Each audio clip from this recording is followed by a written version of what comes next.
Now, for more on this topic, I'm joined by Dan Ikenson, Director of the Herbert A. Stiefel Center for Trade Policy Studies at the CATO Institute. Welcome back to the show. Glad to be back.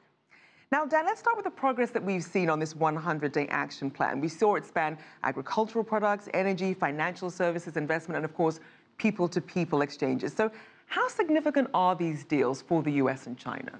Well, I think it's important that we demonstrate that we can actually make progress on issues. If you'll recall, back in April at the Mar-a-Lago meeting between President Xi and President Trump, many of us were very concerned that Trump was going to make good on some of his rhetoric about imposing a 45% duty on China for currency manipulation.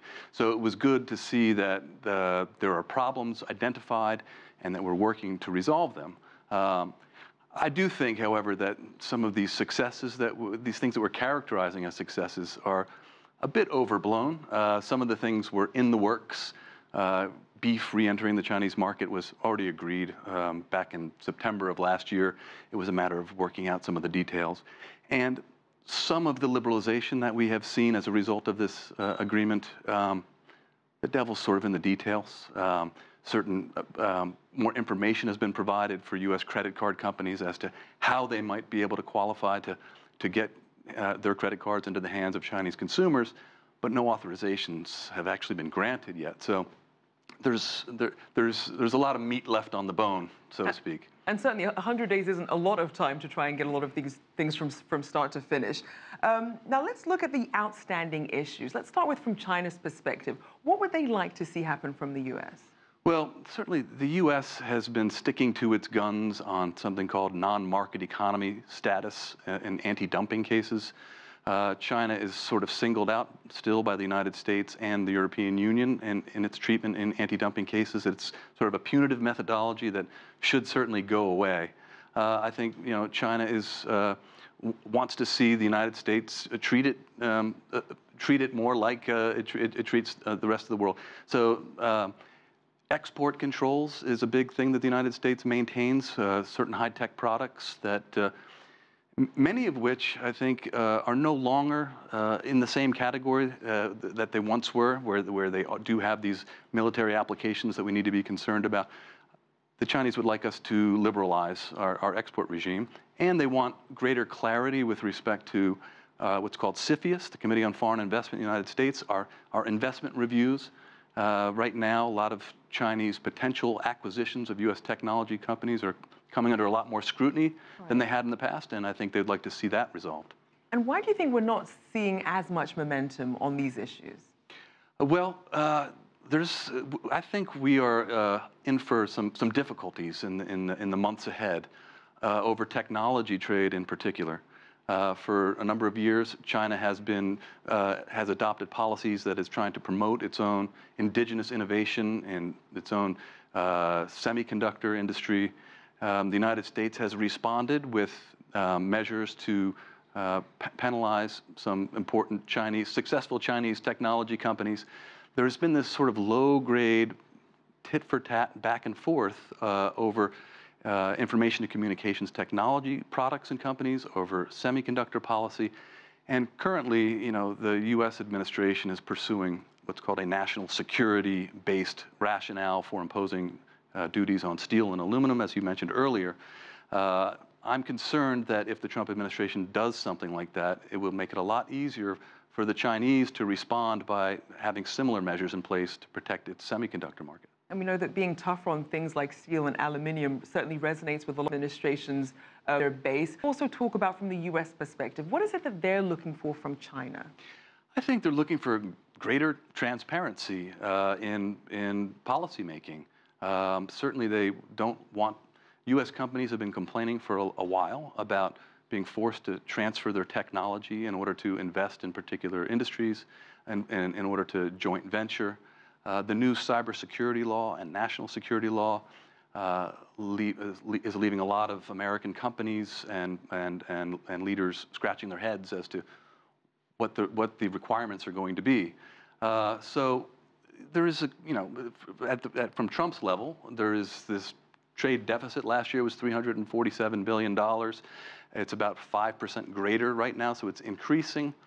I don't subscribe to President Trump's worldview that somehow the trade account is a measure of the success or failure of trade policy, but it is something that has motivated this administration. It's looking to trade partners with whom the United States has big deficits, and adopting the understanding or the presumption that the foreign country has a lot more to lose if a trade war were to erupt.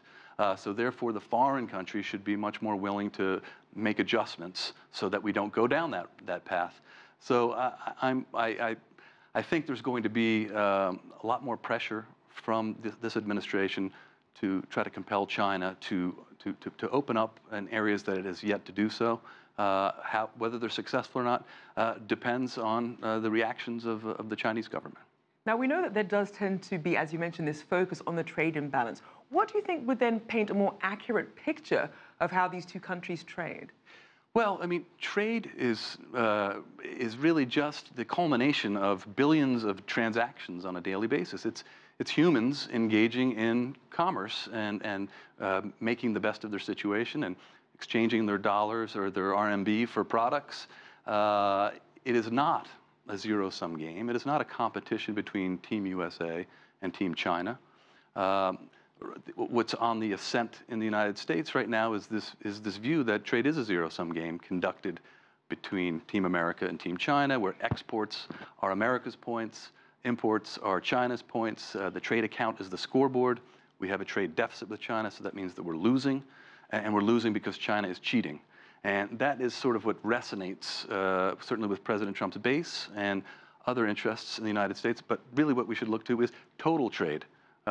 Total trade and investment. That has been increasing dramatically year after year, and that is testament to the fact that people and that businesses are taking advantage of the new environment.